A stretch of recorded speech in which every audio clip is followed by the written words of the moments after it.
Hey y'all, my name is Holly. Welcome to my channel, Holly Go Read. Today we're going to be doing the Thank You Next book tag.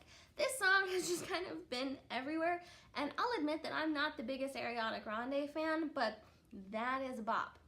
Not gonna lie, that is... You can't not like the song, pretty much. I mean, and I think it has a really excellent message about letting our past relationships teach us things, but also having the strength to be like, okay, thank you, next. Alrighty, so let's go ahead and dive on into this tag. I'll also link the original down in the description from This Story Ain't Over. Alrighty, and our first question is, name a book that you said thank you next to, or that you DNF'd. And the last book that I DNF'd, well, not the last book, the one that kind of hurt my feelings the most to DNF was Outlander.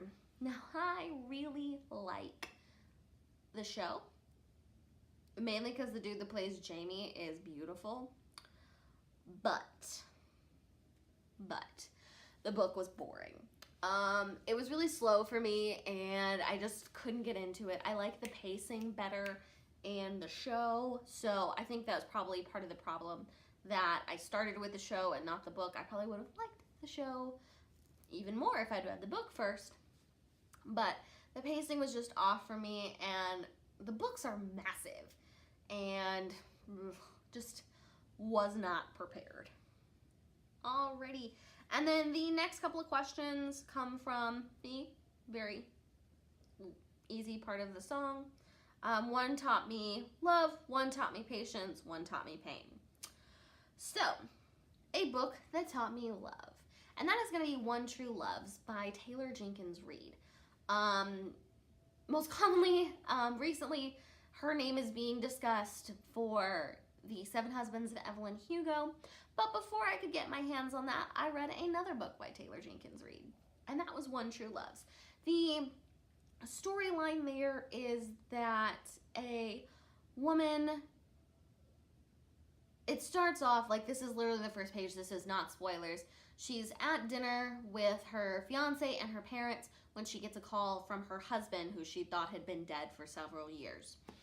So it kind of dives into their story, how they met, how they fell in love, and then he mysteriously disappears while on assignment.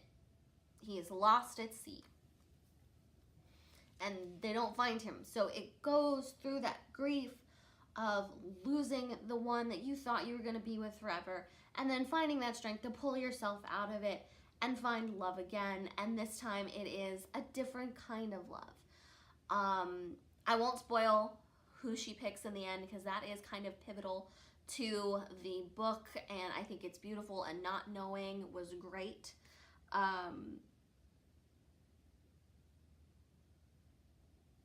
Because it was two very, very different love stories, and it just makes you look so much more at what it means to be in love, and just loved it. The main takeaway being, you know, do you love yourself when you're with that person? Do you love who you are? And that's a really freaking important thing. So that taught me love. It's great. Highly recommend reading it. A book that taught you patience. So my super old answer would be New Moon, because that was just a slog to get through.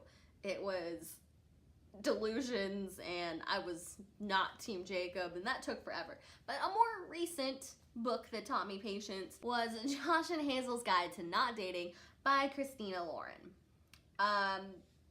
It kind of follows these two people who knew each other in college, and Josh thought that Hazel was kind of a mess, and Hazel was completely enamored with Josh. They don't see each other for a long time. They come back together, and they're friends that like set each other up on like blind double dates, and like you knew they were gonna end up together and that they would be great together. And it was just like, come on, guys, turn around and realize that this is a thing. It's one of those things where, like, you ship it, and, like, even characters in the book ship it, but the characters just won't get together. It was frustrating. So that taught me some patience.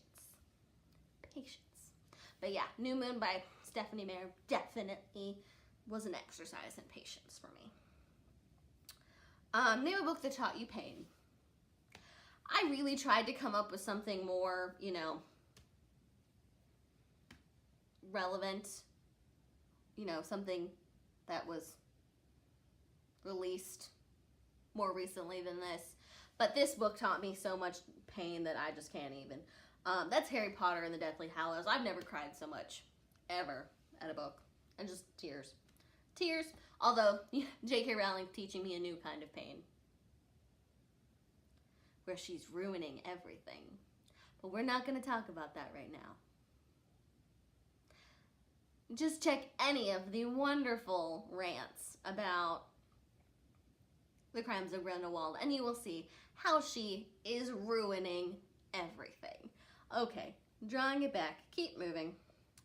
Name a book that you loved reading, but in hindsight, do not like as much anymore, but which you still learn some quality from. So that one was really hard for me, because I've already gone through that, you know, kind of bend of, oh, I really liked these things. Oh, it's not popular to like these things. I don't like these things.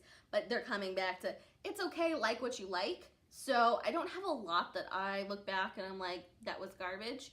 But I tried rereading these recently, and it was not as much fun as it was the first time. And that's going to be the House of Night series by Kristen and PC Cast. Those books, looking back, a 13-year-old probably shouldn't have been reading some of them. I'm like, that's kind of smutty. That's kind of smutty for a 13-year-old. Okay, but I digress. It was like the height of vampires, and it had an interesting concept, and that's what I can still appreciate about it. The tattoos, the magic system, giving vampires magic wasn't terribly common. It was also done in Vampire Academy, which, don't even get me started. I love that. Well, that is a hill I will die on. Love that series.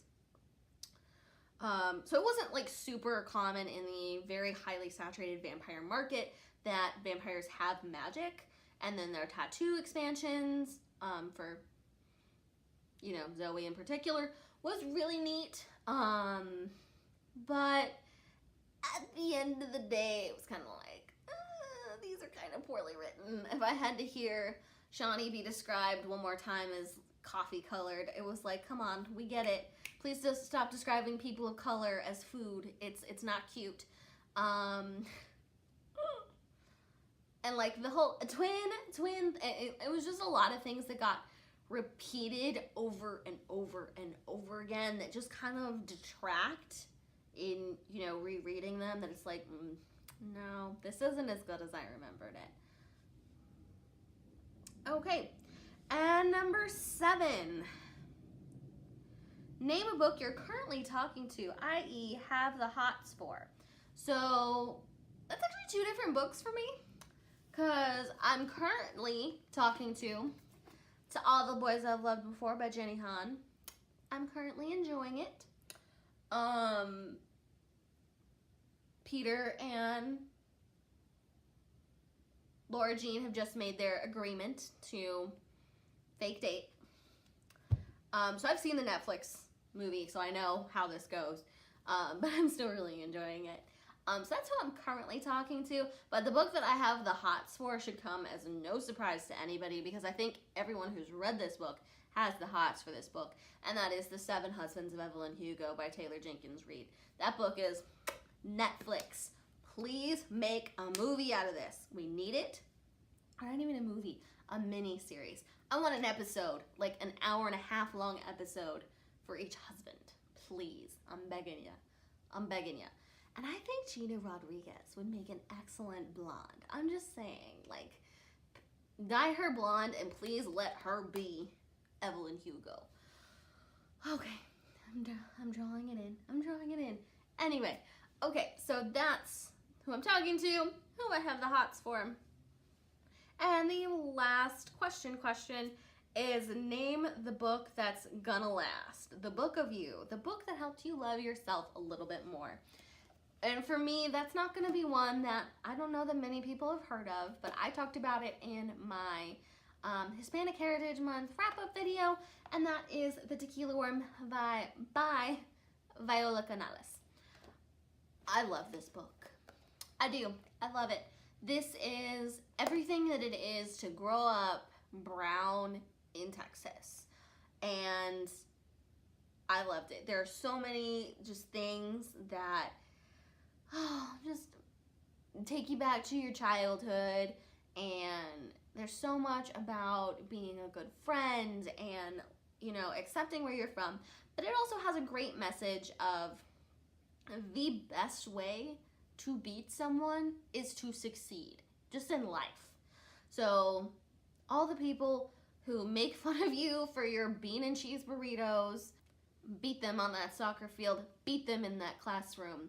Educate yourself. This book is all about that, and I thoroughly enjoy it, love it, recommend it to everybody. This is to me one of the best snapshots I've ever seen of what it is like to be Hispanic, particularly in Texas. Again, love. And it also helped me love myself a little bit more, to just kind of really work on accepting who I am and where I fit in this world. So good. Alrighty, so we have reached the end of our tag today. That is all I have for you. I'll link all the books down in the description so you can find those. I hope you liked this video. If you did, go ahead and click that like button, subscribe. I've got more fun content coming. Thank you so much for watching. Again, I am Holly, and go read.